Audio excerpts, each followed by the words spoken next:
अस्सलाम वालेकुम। Existential therapy पे हमने एक ब्रीफ लेक्चर किया था। अब उसे ज़्यादा तवील करेंगे। सबसे पहले इसकी इंडिकेशन देख लेते हैं कि ये थेरेपी किन पेशेंट्स के लिए बेनिफिशियल हो सकती है। डिप्रेशन है, बॉर्डरलाइन डिसऑर्डर है, ओसीडी ऑब्सेसिव कंपल्सिव डिसऑर्डर है और एंग्जाइटी है। ठीक हो गया। यहाँ पे मैं थोड़ा सा आपको बताता चलूँ कि what is difference between depression और एंग्जाइटी, क्या फ़र्क होता है। Anxiety is the minor symptom of depression. Depression एक बड़ी बला है, एंग्जाइटी छोटी। सम एक्सटेंट एंग्जाइटी बेहतर होती है हमारे लिए। अगर आपको पेपरों की तशवीश होगी तो ही आप पढ़ेंगे। ये पुश करती है हमें कि हम कोई अपने आप को संभाल लें, कोई काम कर लें। ठीक है। एंग्जाइटी होती है फ्यूचर रेलिवेंट, गैर यकीनी सूरत हाल, पता नहीं कैसे दिन आने वाले, फ़लाँ जगह जॉब इंटरव्यू के लिए जाना है, अगर उन्होंने ना रखा तो क्या होगा, अगर उन्होंने रख लिया तो क्या होगा। दोनों सूरतों में एक तशवीश है। ठीक है। डिप्रेशन क्या होता है, इसमें इंसान एक तो माजी का कैदी है, दूसरा उस एक लेबल लगा लेता है। इसमें तो होता है ना क्या होगा, पता नहीं क्या होगा, शायद आने वाला वक्त बुरा होगा या अच्छा होगा, दो इम्कान आते हैं। इसमें श्योर होता है बंदा कि आने वाला वक्त बुरा ही है, पूरा ही श्योर होता है। जो गुजरा वो भी बुरा ही गुजरा, आने वाला वक्त मुझे पक्का पता बुरा है, बिल्कुल मायूस। ठीक है। इसमें तो दो राय आ रही ना, गैर यकीनी सूरत हाल है। डिप्रेशन में इंसान अपना माजी भी लूज़र, माजी में भी वो ये सोच चुका है कि वो लूज़र ही था, अभी भी वो लूज़र है, आने वाले वक्त में मुझे पक्का पता मैं लूज़र हूँ। ये वाले थॉट्स हैं इसमें डिप्रेशन में। Got it. इसमें सुसाइडल आइडेशन है, इंसान को खुदकुशी के ख्यालात आते हैं, वो सेल्फ वर्थ ज़ीरो होती है, वो अपने आप को कुछ भी नहीं समझता, धरती पे बोझ समझता है, मर जाना चाहता है। ठीक है। एंग्जाइटी तो सम एक्सटेंट अच्छी होती है, ये हमें आगे लेके चलती है, लेकिन जब एक हद से बढ़ती है, जब आपके एग्ज़ाम का आपको थोड़ा सा प्रेशर हो, जब प्रेशर थोड़ा सा ज़्यादा हो जाए, एंग्जाइटी का लेवल थोड़ा और बढ़ जाए, तो आप हाथ पाँव छोड़ देते हैं, बिल्कुल नहीं पढ़ते। तो एंग्जाइटी एक लिमिट में अच्छी होती है, उससे आगे ख़तरनाक होती है। एक लिमिट तक अच्छी कैसे होती है, क्योंकि ये पुश करती है कि आप काम करें, कोई मेहनत करें। अगर ये हो ही ना, काम ही ना करे, कोई भी बैठा रहे। Existential therapy based on a philosophical approach to people and their existence। ये एक फ़िलासफ़ी पे बेस करती है कि लोगों की यहाँ दुनिया में मौजूदगी। Existential psychotherapy deals with important life themes. इसमें कुछ लाइफ थीम्स की बात की गई है कि इंसान लाशूरी तौर पर अनकॉन्शियसली अपने लाइफ थीम्स को इनऑथेंटिक कर लेता है। फॉर एग्जांपल, इंसान समझना शुरू कर देता कि उसने मरना ही नहीं। वो ये कहता नहीं है, लेकिन उसके काम ये चीज़ शो करवा रहे होते हैं कि जैसे उसे मरने का डर ही नहीं। ठीक है। इंसान अनकॉन्शियसली दूसरों पे रिलाई करना शुरू कर देता है कि मेरी ज़िंदगी की बर्बादी भी दूसरे हैं और मेरी ज़िंदगी की अच्छाई भी दूसरे हैं। ठीक है। जबकि इस दुनिया के तमाम लोग चाह कर भी आपका बुरा नहीं कर सकते जब तक अल्लाह ना चाहे, जितना अल्लाह ना चाहे। ठीक है। और तमाम लोग आपको कोई भी फ़ायदा नहीं दे सकते मिलके, सिवाय उसके जितना अल्लाह चाहे। ठीक हो गया। ये जो बात अभी बोली है, ये अथेंटिक थीम है। और जो पहले वाली बात है कि फ़लाँ मुझे ये कर देगा, फ़लाँ सिफारिश से मैं ऐसा हो जाऊँगा, फ़लाँ से ऐसा हो जाऊँगा, ये जो सहारे आप ढूंढते हैं, जो कंधे ढूंढते हैं, ये क्या है? ये इनऑथेंटिक थीम्स की निशानी है। ठीक है। Rather than prescribing techniques and methods, existential therapy psychology is an attitudinal approach। इसमें बहुत सारी टेक्निक्स को अप्लाई नहीं किया जाता, बल्कि एटीट्यूड पे काम किया जाता है। टू इश्यूज ऑफ लिविंग, यानी कि इस पे लोगों के ज़िंदगी गुजारने के जो रवैये हैं उन पे काम किया जाता है। मैं दोबारा बता देता हूँ। एग्जिस्टेंशियल साइकोथेरेपी में लोगों पर नफ्सियाती तरीक़ा इलाज के मुख्तलिफ तरीक़े अप्लाई नहीं किए जाते, बल्कि उनके रवैयों को बदला जाता है। उनकी डेली लाइफ के जो इश्यूज़ होते हैं, मसाइल होते हैं, उन पे उनका रवैया जो कि गैर म्यारी और इनऑथेंटिक हो चुका होता है, उसे ऑथेंटिक वन किया जाता है। Got it? Themes include living and dying. पहला थीम है लिविंग एंड डाइंग, कि हम पैदा किए गए हाँ और हम मरेंगे। Got it? We are born alone, we die alone. ठीक है? और मरने वाला भी मैंने अभी थीम आपको बताया था कि इस दुनिया में हम आए हैं, हमने मरना है। गो के मौत हमें ख़त्म कर देती है, मार देती है, लेकिन अगर ये मौत ना हो तो सेंस ऑफ अलाइवनेस नहीं है। ठीक है?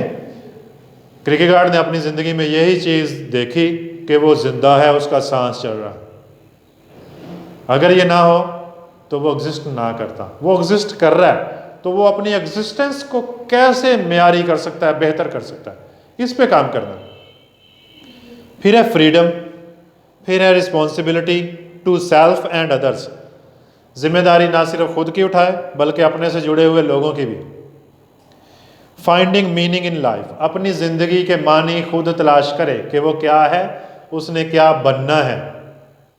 And dealing with a sense of meaninglessness, और ये जो सेंस ऑफ मीनिंगलेसनेस है ना, कि मेरा ज़िंदगी का मकसद क्या है, मैं क्या हूँ, मुझे क्या करना चाहिए, इससे डील करें।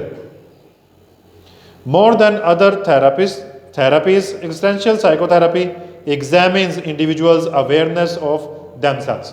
दूसरी थेरेपी से कहीं ज़्यादा एक्जिस्टेंशियल थेरेपी किसी भी पर्सन का फोकस करवाती है इस चीज़ पर कि वो अपनी ज़ात से अवेयर हो। मैंने आपको पहले बताया कि इंसान अपना खुद डॉक्टर होता है। ठीक है? अगर वो ऐसा डॉक्टर हो कि वो कहे कि मैं इन चीज़ों से बीमार पड़ता हूँ तो वो पड़ेगा। गुमान की भी एक चीज़ है ना, फोर्स है। आप अच्छे गुमान करो और आपको अपनी ज़ात का बेहतर पता है किसी भी दूसरे से। ठीक है? आपको अपना जिस्म खुद चलाना है, घसीटना है, किसी दूसरे ने नहीं आपको आके जी के दिखानी आपकी life. And their ability to look beyond their immediate problems, और इंसान में ये सलाहियत भी अल्लाह ताला ने रखी है कि वो अपने मसाइल को सबसे ज़्यादा बेहतर समझ सकता है। And daily events of problems of human existence, हमारे यहाँ रहने के जो इश्यूज़ हैं, जो मसाइल हैं, उनकी खबर भी हम रख सकते हैं अगर हम चाहें तो। Because individuals do not exist in isolation from others, क्योंकि इंसान अकेला नहीं जी पा रहा। वो समझता है कि उसे दूसरों की ज़रूरत है। सबसे ज़्यादा इशू ये होता है कि हम समझते हैं कि क्या होगा अगर मैं तनहा रह गया, लिहाजा कभी इसके साथ जुड़ने की कोशिश करते हैं, कभी उसके साथ जुड़ने की कोशिश करते हैं, खुद को रिलेट करते हैं दूसरों के साथ। No doubt man is a social animal, इंसान ने दूसरों के साथ रहना है, लेकिन अंदर से वो ये मान ले, तस्लीम कर ले, एक्सेप्ट कर ले कि वो तन्हा है, किसी ने उसका वज़न बोझ उठाना नहीं है। ठीक है? आपका वो मन चाहा या मन चाहा नहीं, वैसे ही ख्याल करने वाला, वो भी कितना ख्याल कर लेगा। आपको इस दुनिया में कोई कितना चाह लेगा, अल्लाह ताला से ज़्यादा नहीं। ठीक है? या आपसे ज़्यादा नहीं। आपको अपनी ज़्यादा परवाह करनी है, अल्लाह ताला ने आपकी परवाह करनी है, लेकिन आप किसी दूसरे पे इन्हिसार नहीं कर सकते सिवाय अल्लाह के। अल्लाह ताला गैर की मोहताजी से बचाए वैसे भी। Because individuals do not exist in isolation from others, developing honest and intimate relationships with others. वो चाहता है दूसरों के साथ गहरे ताल्लुक वाबस्ता करें, वो तन्हा नहीं रहना चाहता। Is a theme throughout existential therapy. ये हैं existential therapy के live themes, जो कि inauthentic हो जाते हैं, उनको ऑथेंटिक करना होता है, जो कि दुरुस्त नहीं होते। हमारी सोच में खलल होता है, ख़राबी होती है, उस खराबी को दुरुस्त करना होता है। साइकोलॉजिस्ट हेल्प करेगा। अब फिर मैं डिटेल से बताऊंगा एग्जिस्टेंशियल पर्सनालिटी थ्योरी, जिसके ऊपर हम पहले भी बात कर चुके हैं।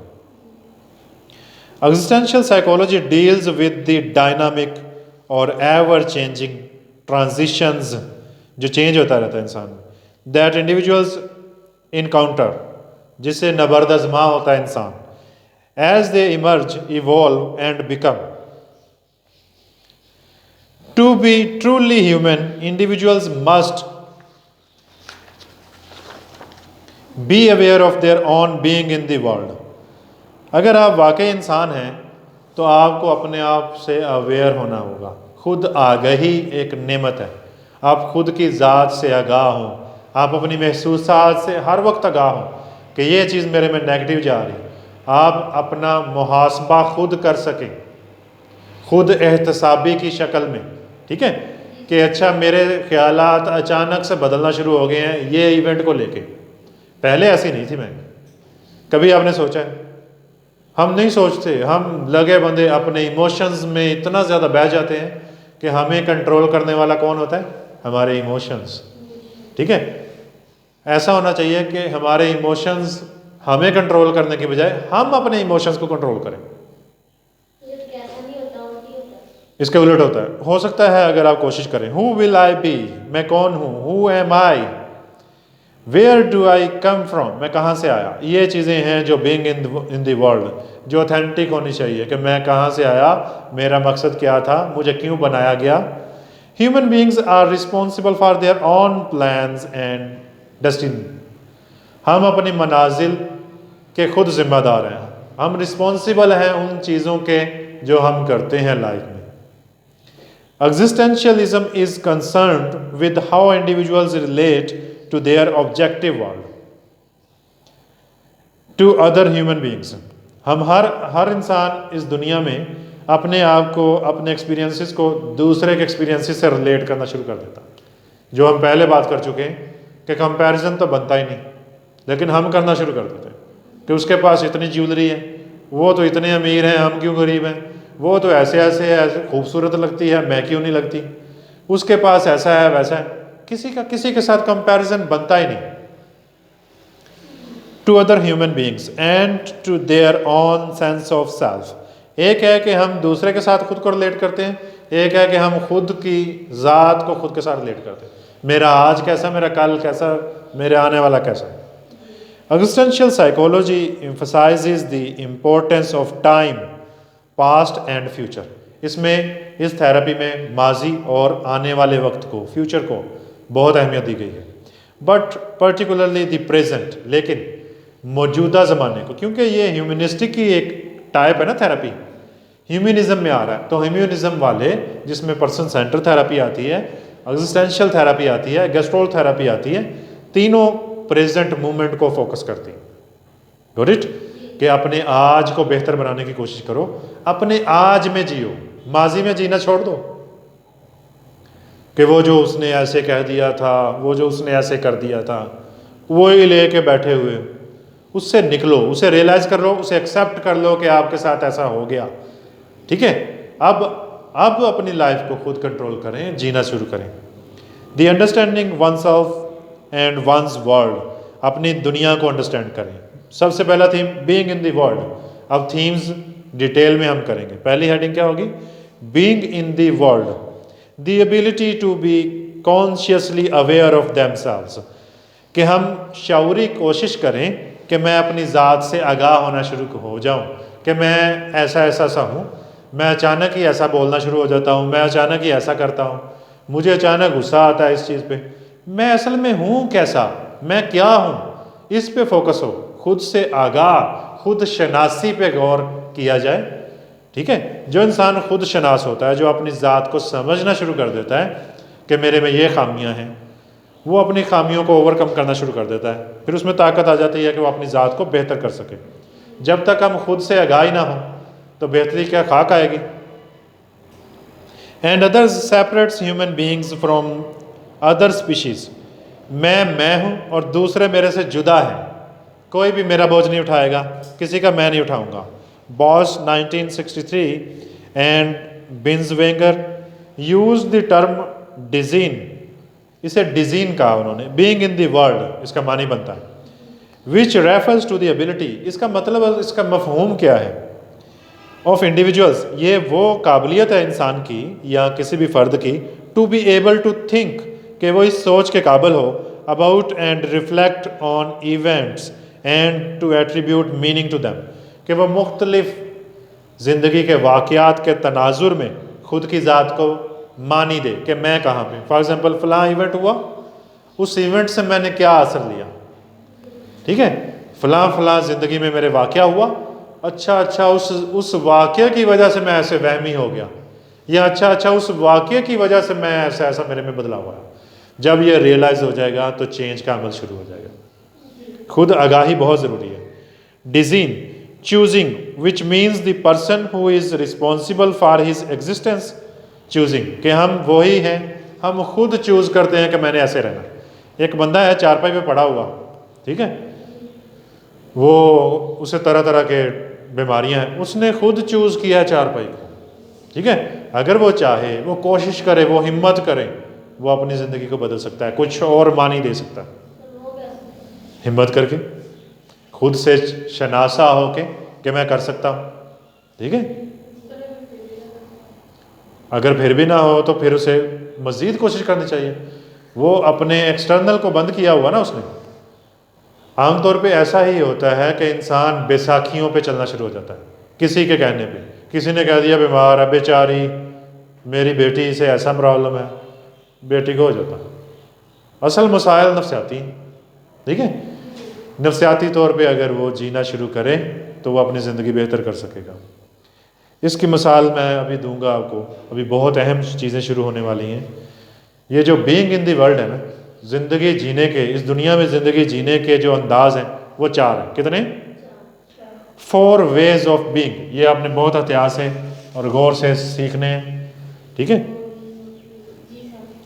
एग्जिस्टेंशियलिस्ट्स identify 4 ways of being in the world. 4 ways of being. Number 1 कौन सा है? अमवेल्ट। आपके लिए बिल्कुल नया होगा ये क्या है? Umwelt refers to the biological world और एन इन्वायरमेंट। ये हर इंसान का, किसी भी फर्द का वो पहलू है जो उसका माहौल है, जिस माहौल में वो रहता है, वो उसका क्या है?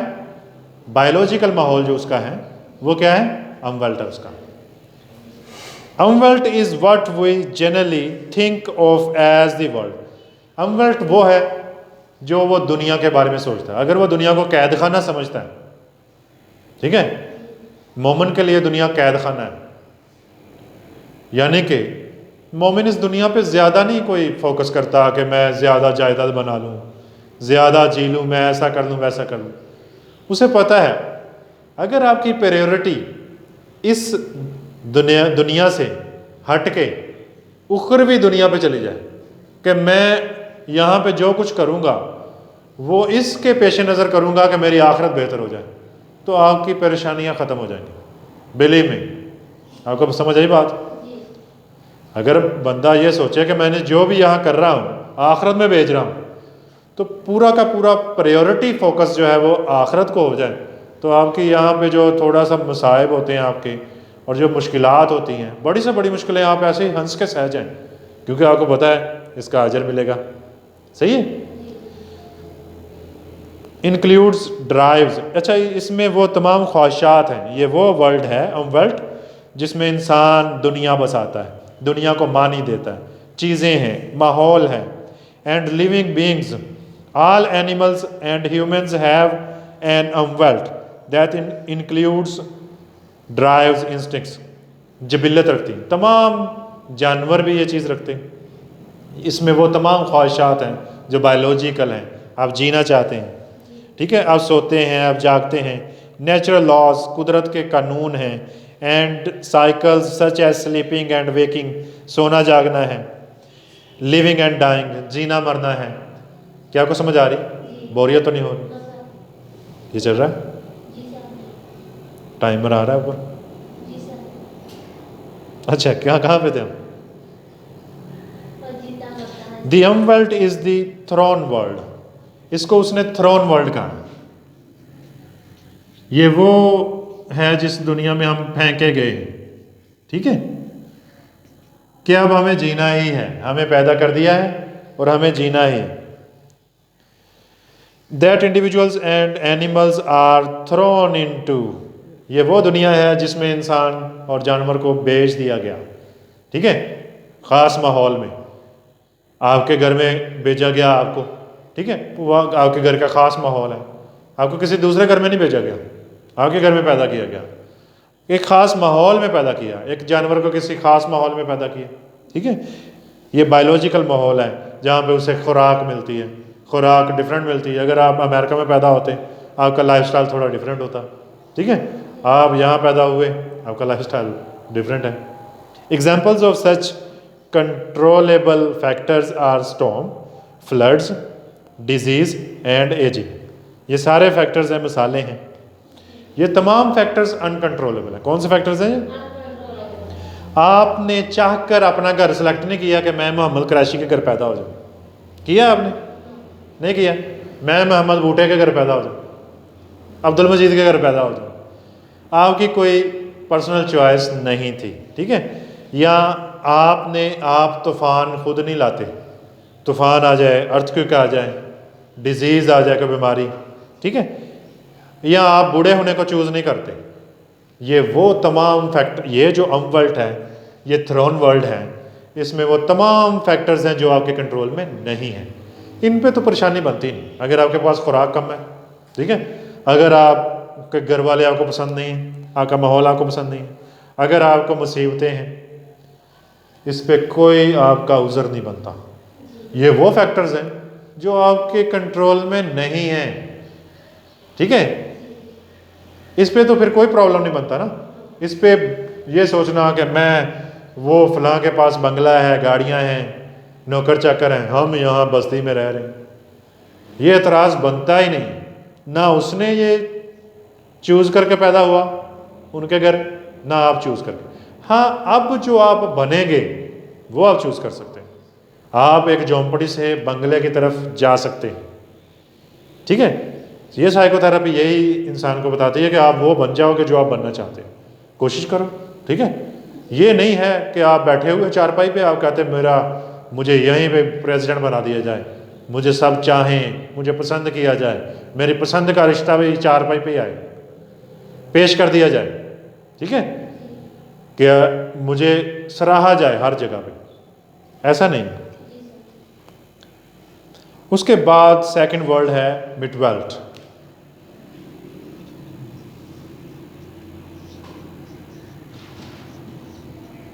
ये कौन सी वर्ल्ड है जी? 4 वेज ऑफ बीइंग हम कर रहे हैं कि ज़िंदगी जीने के 4 अंदाज हैं या 4 तरह से हम ज़िंदगी जी रहे होते हैं। मिडवेल्ट मीन्स विद वर्ल्ड, दुनिया के साथ, and concerns the area of human relationships. ये वो वर्ल्ड है जो आपके रिलेशंस हैं, दोस्तियां हैं। Mitwelt refers to the inter relations that only human beings में हैव। अच्छा, ये इंटर रिलेशंस हैं, एक दूसरे के साथ जो रिलेशंस है। एक होता है इंट्रा, एक होता है इंटर। इंट्रा होता है विद इन, इंटर होता है बिटवीन। ये वो रिलेशंस हैं जो आप दूसरों के साथ कायम करते हैं। किसी ने किसी के साथ दोस्ती कर ली, किसी ने किसी के साथ शादी कर ली, ठीक है, किसी ने किसी के साथ दोस्ती कर ली। ये वो रिलेशंस हैं जो आपको आसूदगी देते हैं या गम देते हैं। ये सिर्फ इंसानों में पाए जाते हैं। The instinctual relationships that animals have in mating. जानवरों में भी ये ब्रीडिंग के तौर पे, ये पीरियड ऑफ ब्रीडिंग के तौर पे ये ताल्लुक पाया जाता है, ठीक है। क्या समझ गए? ये वो ताल्लुक है जो नई नस्ल को जनरेट करने के लिए ज़रूरी हो गया। अब थर्ड पे आ जाते हैं, इगनवेल्ट।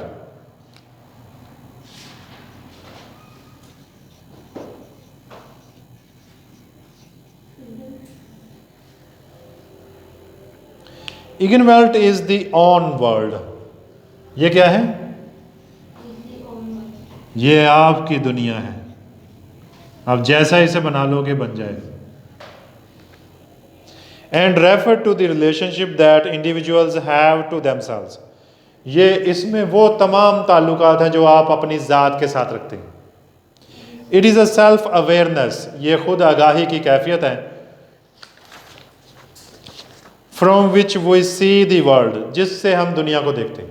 ये हमारा खुद के साथ ताल्लुक़ है जिसकी वजह से हम दुनिया को अच्छा या बुरा समझते हैं। Implied in the observable that is a lovely sunset. इसकी मिसाल है कि बानो खड़ी है अपनी घर की छत पे और सूरज डूब रहा है, और बानो के जहन में ख्याल आता है कितना प्यारा मंजर है सूरज डूबने का। ठीक है, यानी कि उस सूरज डूबने को मानी किसने दिए? बानो ने। और बानो ने वो मानी अपनी ज़ात के लिए दिए, अक्सा के लिए नहीं दिए।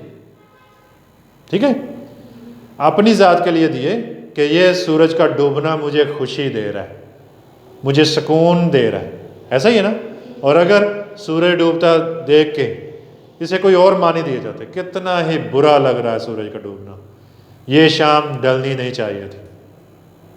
ठीक है, तो ये मानी भी तो खुद ही दिए। Is the phrase for me और अ बिलीव, एक छोटा बच्चा जो नंगा गली में भाग रहा है, वो अपनी माँ की आंखों का तारा है। आप शायद उसे हकारत से देखें कि ये क्या है, गंदा। ठीक है, जो आप बिलीव करते हैं किसी चीज़ को लेके, वो कोई दूसरा नहीं करता। आई बिलीव और आई perceive that is a lovely sunset. आपने खुद परसीव किया है कि ये सूरज डूबना जो है खूबसूरत है या उदास कर देने वाला है। उसके बाद नंबर 4 है, क्या आपको समझ आया? ये इंसान की अपनी दुनिया है जिसमें वो रहता है। ये दुनिया अगर वो बेहतर कर ले, सुकून ही सुकून है। ठीक है, फॉर एग्जाम्पल किसी ने आपको गाली दी और आप अपनी दुनिया को मानी दें कि ये गाली देने वाला बेचारा नहीं जानता ये क्या कर रहा है।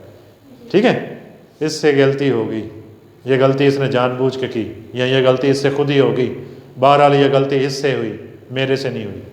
खुदा का शुक्र है मैं ऐसा नहीं हूँ। क्या आपको समझ आ रही बात? तो अगर आप किसी भी चीज़ को पॉजिटिव पहलू से देखें तो चीज़ें बेहतर लगती हैं। ठीक हो गया। उसके बाद नंबर 4 है अबरवेल्ट। ओवरवेल्ट में क्या होगा?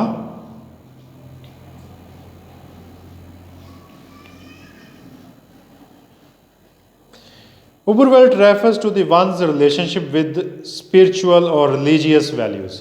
ये वो रिलेशन है जो आप मजहबी तौर पे रखते हैं, अपने अकायद, बिलीव्स, आपके अपने अल्लाह के साथ क्या रिलेशन है। ठीक है, कुछ लोग इसे बड़ा मनफी सा रखते हैं, यानी कि वो गिले शिकवे ही करते रहते हैं। कुछ जो है वो शुक्रगुजार बंदे बनते हैं, अल्लाह ताला उन्हें और नवाजता है। ये थे 4 वेज। इसके बाद हम लिविंग एंड डाइंग करेंगे इंशाल्लाह।